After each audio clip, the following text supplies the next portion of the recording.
Hi hello नमस्ते, तुम्हा सर्वांचं स्वागत आहे माझ्या एका नवीन ब्लॉगमध्ये.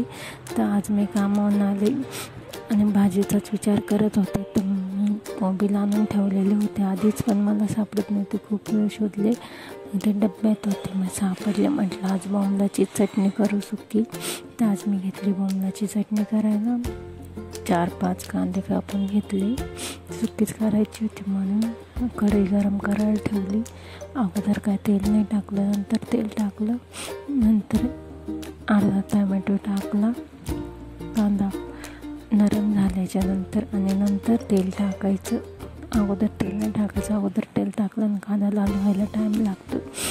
नंतर मी तेल टाकलं आणि चांगलं टमाटर आणि कांदा चांगलं असे नरम झाले. नंतर मग मीठ टाकायचं. म्हणजे अगोदर जरी मीठ टाकलं ना तरी चांगलंच आहे, नंतर टाकायचं. आणि मी एका साईडला ते बोंबील होते तुकडे करून ठेवलेले, ते भाजून घेतले. बोंबलाचे तुकडे आणि ते चुरवून घेतले असे, म्हणजे त्याच्यातली सगळी घाण जाते, त्यांचे पंख आणि नंतर फ्राय करायला मी तेलामध्येच टाकून दिले ते बोंबलाचे तुकडे. आणि तुम्ही पण करून बघा मैत्रिणी, खूप छान भाजी होते अशी बोंबलाची सुकी चटणी. म्हणजे दोघांपुरती तर एकदम मस्त होती. जास्त असेल तर तुम्ही रस्सा वाढवू शकता पाणी, पण मी पातळ नव्हती करायची, आज सुकी चटणी करायची होती म्हणून मग माझं चाललं होतं इकडं आवरणं पटपट. नंतर मी बोंबील पण टाकून घेतले, चांगलं परतवायला घेतलं. नंतर मग परतून नंतर थोडीशी मीठ टाकलं, चवीनुसार हळद, मिरची पावडर, हळद आणि मीठ टाकलं. जास्त काही मसाले नव्हते माझ्याकडे, मग मसाले विसरले टाकले. फक्त मीठ, हळद आणि मिरची पावडर टाकायची. तशी पण खूप मस्त चटणी होती. तुम्ही एकदा नक्की ट्राय करून बघा. तर मग मी एका साईडला ते शिजत ठेवलं आणि एका साईडला पीठ मळून घेतलं. अगोदर पीठ मळलं होतं मी, नंतर पोळ्या करायच्या आहे. आता पोळ्या करायला घेतल्या मी.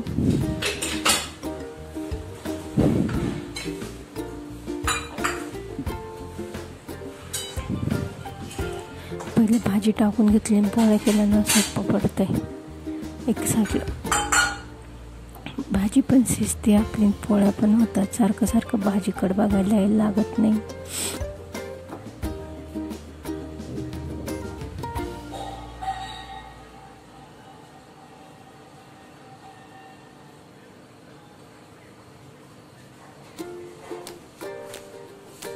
इकडं चालू एका साईडला पोळ्या करणं माझं.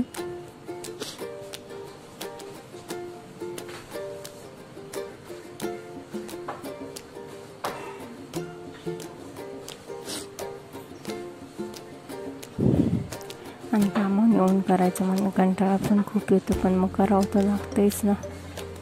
माझी सुट्टी पण एवढं लेट होती, 7 वाजता.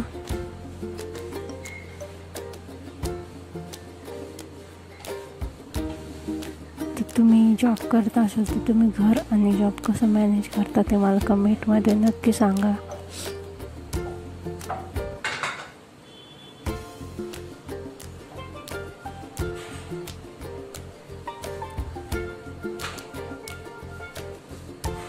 मी ना भाजीत जेवढं शिजायचं तेवढंच पाणी टाकलं.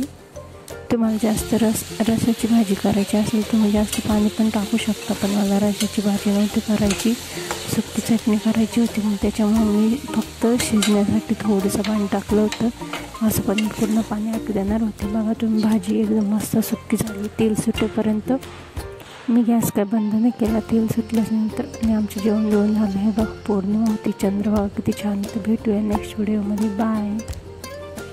व्हिडिओ कसा वाटला नक्की सांगा कमेंटमध्ये. चला बाय.